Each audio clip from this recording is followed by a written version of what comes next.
Outside, hanging on the fence around the church, a sign advertises a weekly Wednesday ministry dealing with money. Inside, the Reverend Rosamia Brown sits at a table with a laptop and a couple of congregation members. Today, like every Wednesday, they're recruiting. Tuesdays and Wednesdays we are open. So when I agreed to train to have people come and join credit union in here, I thought, why not do it on Wednesdays? St. James the Great Church stands on Lower Clapton Road in Hackney, a community of Greater London. The day I visited, the Reverend Brown, who's vicar of St. James, took time out from her Wednesday registration table to explain to me why she spends so much time preaching frugality and promoting credit unions. She's trying to protect the most vulnerable members of her community. People who earn a little bit of money, and they're the one who get caught up in things like, debt in money changers, pawn shops, betting shops. They go to loan sharks and they dig a hole for themselves. What's going on in Hackney is part of a national effort by the Church of England to encourage people to guard themselves against crippling debt by investing in and borrowing from credit unions as an alternative to what are known as payday loans. Payday loan came along in the last 5 years because the sort of people who use payday loans would have used their credit cards before the financial crisis.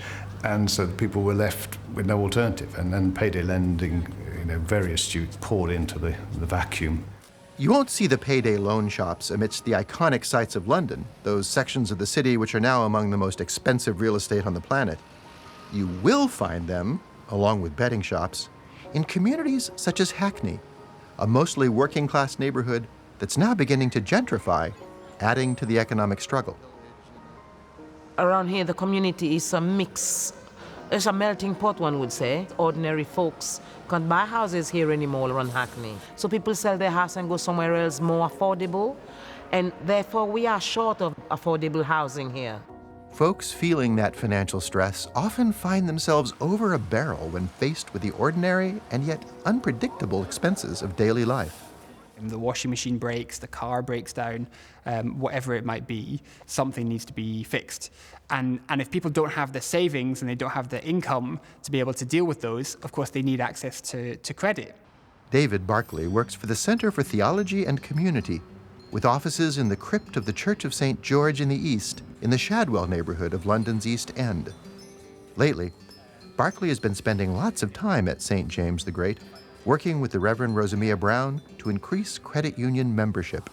Less than 2% of the UK population are members of a credit union, and so we started this project to try and raise the profile of credit unions and community finance and encourage churches to be able to use their different resources. Credit unions are just like local community banks. They keep money in the local economy. For Barclay, helping to eliminate what he calls the trap of debt is a moral issue and deeply personal. The only reason we've been able to do this is by working together. Our power comes from our relationships. As my surname suggests, my ancestors were involved in setting up Barclays Bank. They were Quakers. They had a very strong moral framework. So, for example, they would never own property that had slaves working on it. I feel a sense of calling to say, actually, there is a different way of doing money. So our target was to get 100 sign-ups to the credit union. And how many do we have? 132.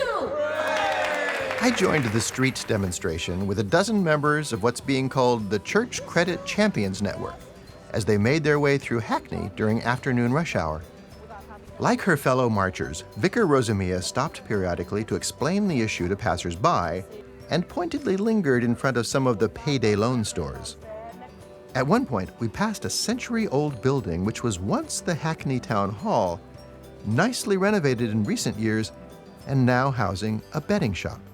There is inequalities, because the gap is bigger here in this society now.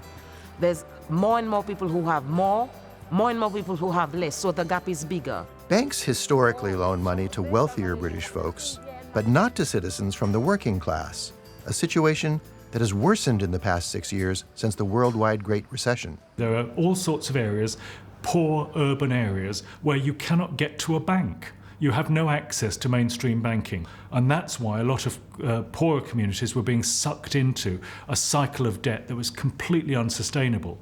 It's very much a justice issue. You know, why just because people are poor, why should they have to pay a huge amount of extra interest on a loan? It just increases the cycle of poverty.